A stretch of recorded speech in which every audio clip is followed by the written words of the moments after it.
Bom dia. Vamos iniciar um debate, um bate-papo de agricultura regenerativa, tá? Meu nome é Adolfo Moura, sou engenheiro agrônomo e especialização em nutrição de plantas. Bem, temos hoje aqui a Luísa Lembe, que vai falar sobre agricultura regenerativa. Luísa, bom dia. Se apresenta para que o público saiba quem é Luísa. Bom dia, professor. Bom dia a todos. Muito obrigada pelo convite, por essa oportunidade para poder compartilhar aqui um pouquinho do trabalho que eu venho realizando no BDMG, o Banco de Desenvolvimento de Minas Gerais. Meu nome é Luísa, sou Luísa Lembe, sou engenheira de produção de formação, mas também agricultora. Muito bom. Então, tenho a oportunidade aí de aplicar a agricultura regenerativa no campo, e isso foi o que me trouxe também para essa temática dentro do banco, onde eu lidero desde 2022 o programa Lab Agrominas, que é um programa do BDMG, em parceria com a Embrapa Cerrados, voltado para a promoção da agricultura regenerativa, apoiando a transição dos produtores rurais de Minas Gerais na adoção dessas práticas que são fundamentais no campo. Certo, muito bom. Luísa, começando, o que é agricultura regenerativa? O conceito dessa agricultura regenerativa? Professor, essa é uma pergunta muito interessante. Sempre que eu vou compartilhar um pouquinho sobre o nosso programa e atuação do banco nessa temática, eu gosto de lembrar que até o momento ainda não existe um consenso, nem no Brasil e nem no mundo, em torno do que define a agricultura regenerativa. Mas apesar disso, existem sim algumas práticas que são reconhecidas como práticas fundamentais para a saúde do solo e para estimular ali a vida no solo, desde plantas de cobertura, uso de fertilizantes naturais, dos compostos orgânicos, dos bioinsumos, dos sistemas integrados. E, para além disso, existem impactos, resultados que a gente espera que a agricultura regenerativa promova no campo. Então, a gente está falando, em primeiro lugar, em regenerar o solo, né? Por que regenerativa? Regenerar o solo. Trazer a saúde e a fertilidade estrutural de volta para o solo. O que vai depender de incrementar matéria orgânica, carbono, sequestro de carbono no solo, trazer uma condição propícia para a vida dos micro-organismos, que vão ser os grandes disponibilizadores de nutrientes para as plantas, e trazer condições para que esse solo tenha maior capacidade de infiltração e retenção de água, que seja um solo descompactado e que vai criar ali todo o sistema imunológico para que essas plantas cresçam saudáveis e sejam altamente produtivas. Muito bom. Tem como ser lucrativo, e para o produtor, para o empresário, leva tempo para dar lucro? Olha, Do ponto de vista empresarial que eu estou fazendo, que eles fazem essa pergunta. Sim, não, isso é um ponto fundamental, e o que a gente observa hoje são dinâmicas distintas de acordo com cada cultura. Né?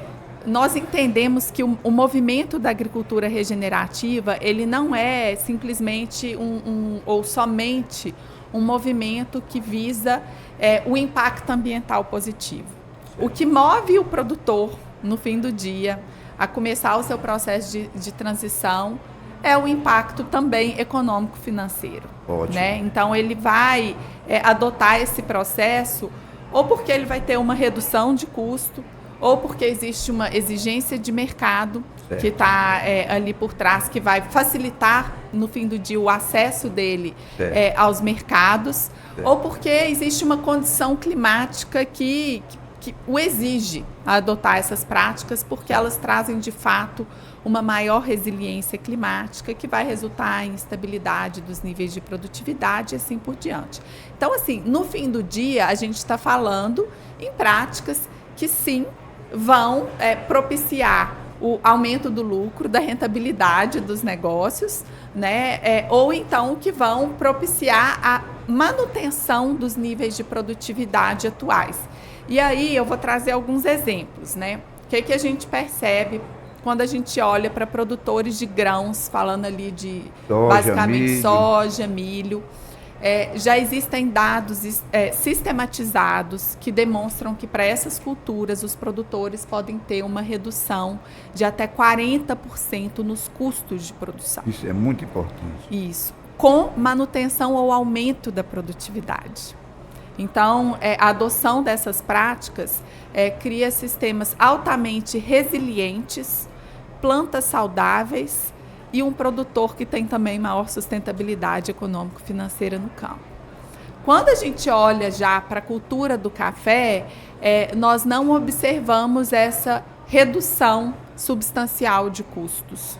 Né? A cultura do café é uma cultura muito exigente e naturalmente, quando, né, vão ser adotados a compostagem, os bioinsumos, isso vai requerer um rigor maior, uma transição mais lenta, mais gradual. E aí esse período, né, para observar ali os resultados financeiros, ele vai ser um período maior.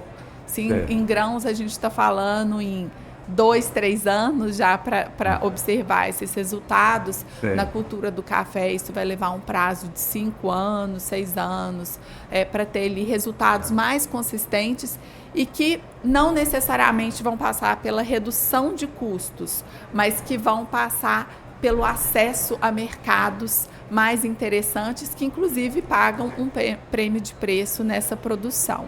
Né? Então, na fruticultura é um ambiente que a gente ainda está tateando do ponto de vista do BDMG, tá?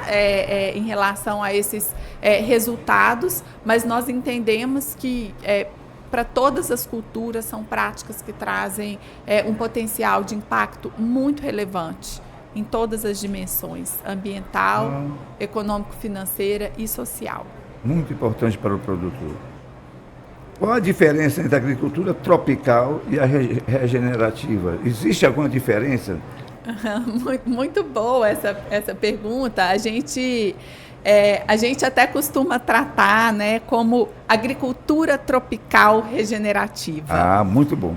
Né, quando a gente olha para fora, nos mercados globais, muito se fala em agricultura regenerativa e em princípios e práticas que podem ser adotados de uma forma mais ampla nas diferentes condições climáticas. Aqui no Brasil, é importante que a gente coloque essa lente da agricultura tropical, porque a agricultura tropical ela tem características que são específicas mesmo do nosso clima, né? Que são altas temperaturas.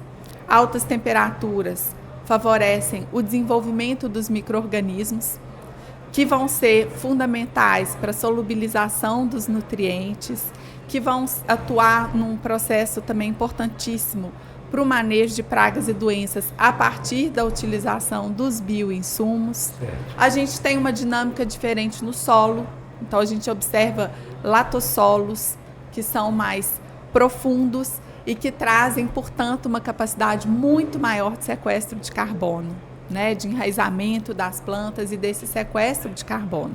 Então, embora práticas, conceitos, impactos possam ser tratados de forma semelhante, se a gente está falando de uma agricultura regenerativa num clima tropical ou num clima temperado, no contexto tropical essa aplicação ela vai se dar de uma forma diferente. E o olhar para o carbono, ele é um olhar diferenciado, porque a gente está trabalhando com solos que têm uma alta profundidade. Para a bananicultura, ele faz o manejo de retirada de folhas secas, rica em carbono, e colocava próximo ao sistema radicular. Aí vem a pergunta, qual a importância do carbono na agricultura regenerativa? Porque a gente faz uma cultura orgânica ou regenerativa com a relação CN menor do que 25:1. Então o carbono é o carro-chefe, é mais importante. Isso. Queria que você comentasse qual a importância do carbono na agricultura regenerativa. O carbono, ele é a peça fundamental, ele é a peça-chave da agricultura regenerativa. Certo. Porque se a gente está falando em fertilidade estrutural do solo, né, uma fertilidade que vai ser construída no médio e longo prazo, nós não estamos falando simplesmente de uma fertilidade química.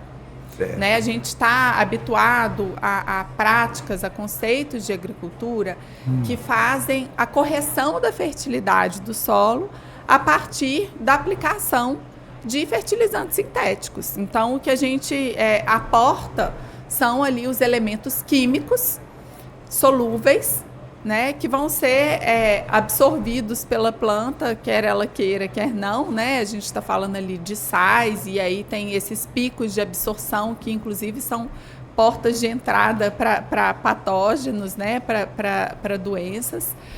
E, em contrapartida, quando a gente olha para a agricultura regenerativa, é um processo de construção de fertilidade estrutural, então, de trazer de volta a vida para o solo, como eu já comentei aqui, os micro-organismos são os solubilizadores de nutrientes, e de que esses micro-organismos dependem para sobreviver e executarem a sua função. Eles dependem do carbono do solo, desses exudados, né, também de carbono que vão estar disponíveis ali no solo para eles se alimentarem e cumprirem a sua função.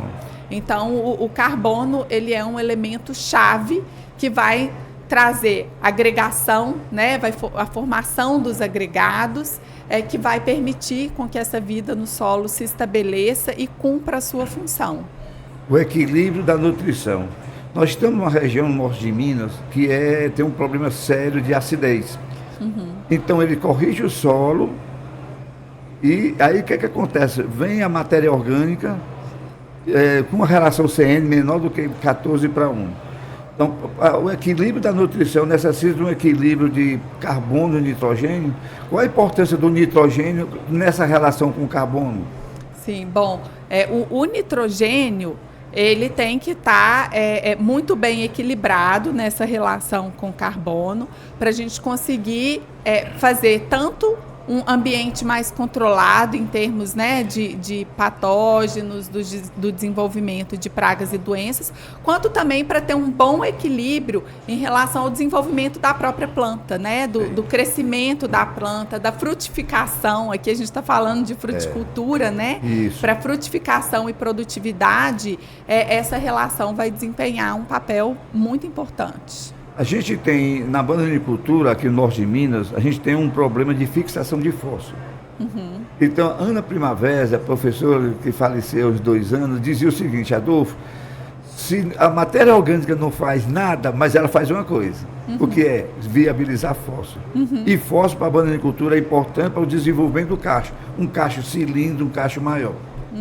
Qual a contribuição da agricultura regenerativa com relação aos patógenos fusários? Não a fitossanidade do solo, ela está sendo prejudicada, está formando um bulbo químico, um efeito tampão químico no solo, que a gente visita várias fazendas, a gente vê isso nas análises. Né? Então, com relação aos patógenos, o que a gente podia falar a respeito de um controle maior do fusário com a agricultura regenerativa? Eu gosto de fazer uma analogia do sistema agrícola com o nosso corpo, com o corpo humano, que eu acho que isso tangibiliza melhor, né, para o produtor ou para as pessoas que sejam leigas no assunto, como que a agricultura regenerativa contribui nesse sentido, né? Então, se a gente olhar para o corpo humano, a gente precisa se alimentar bem, né? A gente precisa estar muito bem alimentado para a gente ter saúde. Se alimentar com alimentos de qualidade, né, saudáveis, diversificados. Então, eu não vou ter uma dieta. Feijão é um ótimo alimento, mas eu não vou me alimentar somente de feijão, né? Eu vou me alimentar de feijão, de arroz. Eu vou ter legumes diversos, frutas diversas, e isso vai contribuir também para a minha flora intestinal, minha saúde, a nossa saúde depende de uma boa flora intestinal. Se encontra um desequilíbrio nesse processo, se eu começar a me alimentar muito de ultraprocessados, de muito açúcar, se eu começar a tomar antibiótico frequentemente, eu vou ficar com a imunidade mais baixa. Isso. E isso vai ser porta de entrada para as doenças. A mesma coisa acontece no sistema agrícola e acontece com o solo, né? Se a gente aplica uma adubação excessiva ali em insumos químicos, se a gente aplica pesticidas de forma calendarizada, né, e sem observar os processos naturais que acontecem ali no solo, o que a gente vai fazer é fragilizar o sistema imunológico do solo.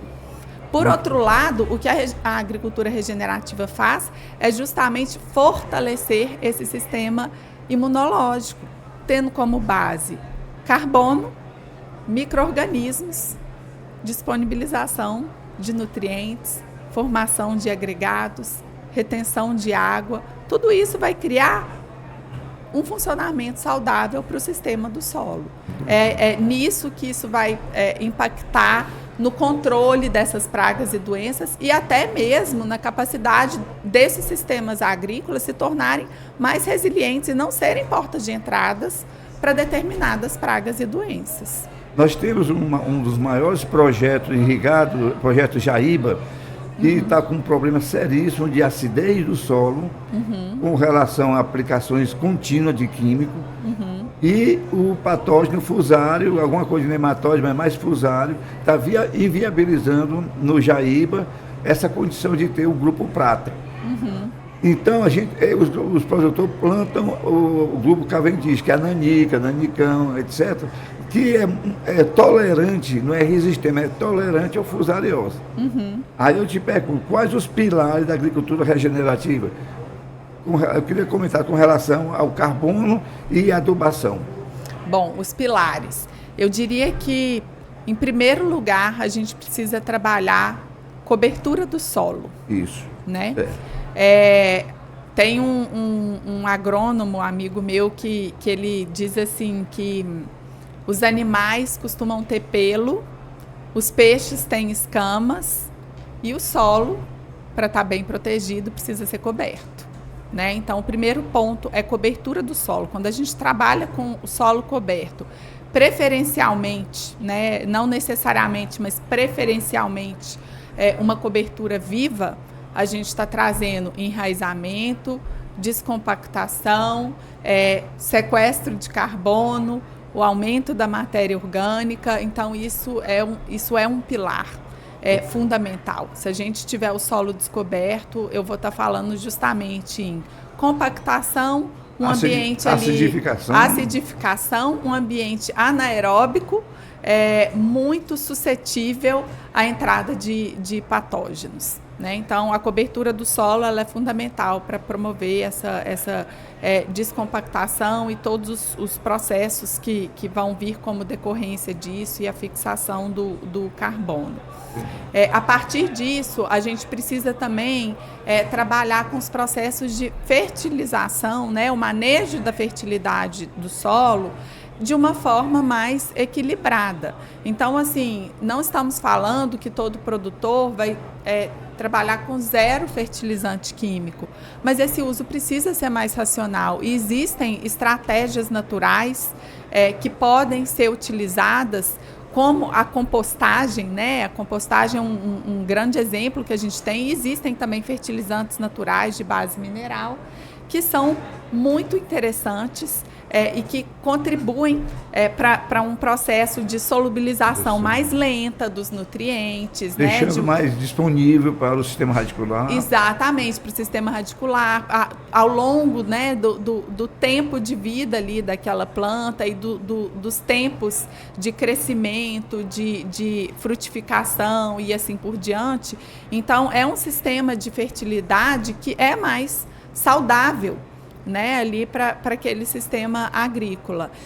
E que também vai diminuir a dependência do produtor dos próprios fertilizantes que vêm de fora e que estão caríssimos, né? Caríssimos, a gente fica muito sujeito a essa volatilidade aí dos preços. É uma forma até do produtor ficar mais autônomo, não totalmente independente, mas mais autônomo no manejo da fertilidade do solo. Um outro pilar é também o manejo integrado de pragas e doenças, né? E isso é fundamental. Não adianta fazer todos esses outros processos e fazer uma aplicação calendarizada de fungicida. Isso vai trazer as consequências também nocivas ali para o solo.